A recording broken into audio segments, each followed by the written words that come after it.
Happy day! Are you ready for Chocolate Touch Chapter 7? Chapter 7. All right, boys and girls, Miss Plimsoll said, it's almost time for lunch. Clear up your things. Paint pots securely closed, brushes washed, paintings unpinned and laid out to dry, drawing boards stacked against the wall. Ah, there's the bell. Front row first, Timothy leading, then Robin in a single file. Go!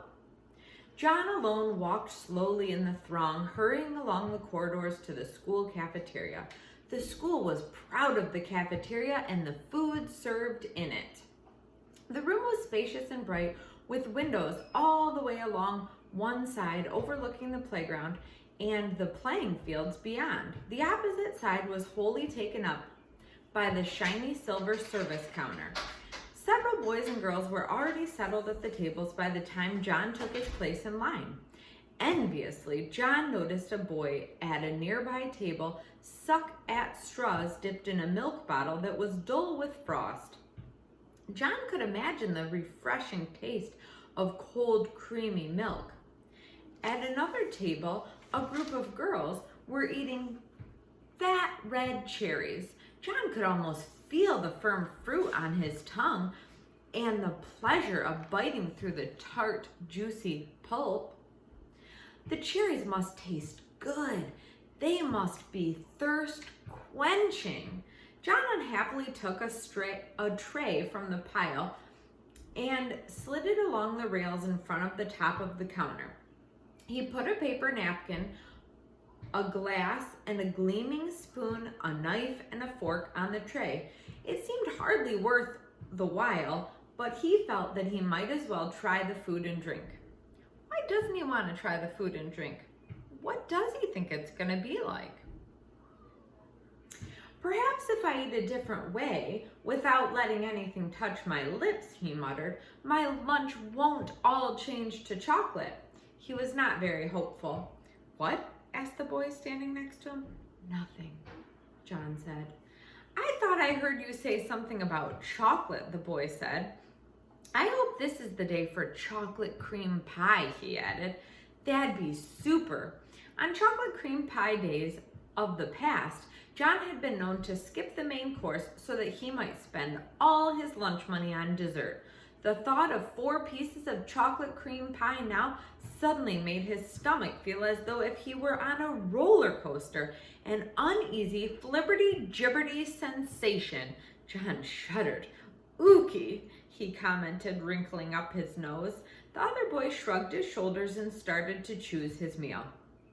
John took a plate of cold chicken and ham, potato chips, and a crisp, moist lettuce and tomato salad.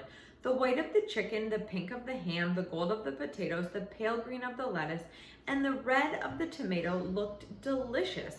He also took half a pint of milk, a thick-crusted whole wheat roll, and a cool pat of butter, a tumbler of water with ice cubes clinking against the glass, and a dish of fresh fruit, slices of orange and grapefruit and bananas and grapes. John's tray was loaded with just the sort of meal his mother was always trying to persuade him to eat. Until today, John had always thought it was pretty dull to eat sensible things when there were sweeter drink and food to be had. Today, however, the sensible things looked most appetizing, and his mouth began to water in its new, sticky way.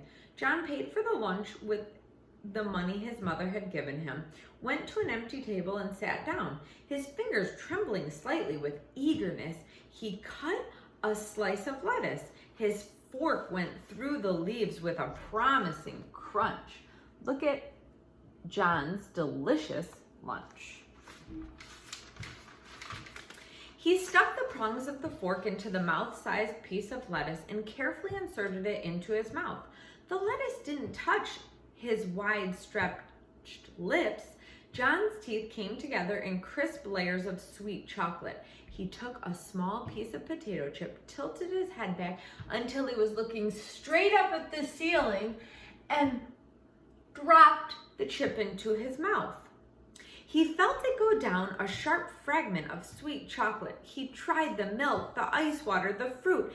Every solid and liquid that he sampled was transformed as soon as it entered his mouth. Then he became aware of the shocking novelty that he hadn't noticed at breakfast. At the rim of each glass, there was a small semicircle of opaque brown. The bowl of his spoon and the prongs of his fork had become brown. As John watched, horrified, the areas of magic chocolate slowly spread until at last the glasses and cutlery were all solid chocolate. The trouble was unquestionably growing worse. John's scalp tightened with fear. What am I going to do? He asked himself miserably.